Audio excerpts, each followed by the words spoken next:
નવસારીમાં વિકાસના કામોનું ખાતમુહૂર્ત થયું છે। કેન્દ્રીય મંત્રી સી.આર. પાટીલના વરદ હસ્તે અંબિકા નદી પર બનતા ₹50 કરોડના મેજર બ્રિજના નિર્માણ કાર્યનું ભવ્ય ખાતમુહૂર્ત થયું છે।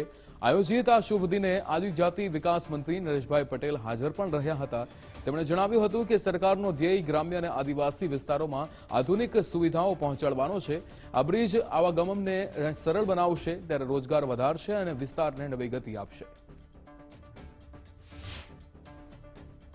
અંબિકા નદી ઉપર મેજર બ્રિજ માટે આપણી સરકારે વહીવટી મંજૂરી 50 કરોડ રૂપિયા એની મળી હતી અને આજે જ્યારે એજન્સી ફિક્સ થઈ છે ત્યારે 42 કરોડ 13,82,000 થી પણ વધારે રકમ આ મેજર બ્રિજ પાછળ વપરાવાની છે। એજન્સી ફિક્સ થઈ ગઈ છે, એના માણસો આવી ગયા છે, એના કારણે જ અમે એનું ઉતાવળથી ભૂમિપૂજન પણ કર્યું છે। માન્ય મુખ્યમંત્રીશ્રીની અમે મંજૂરી લીધી કે ઝડપથી કામ થાય એટલે એમણે પણ હા પાડી છે, ડેપ્યુટી સીએમએ પણ હા પાડી।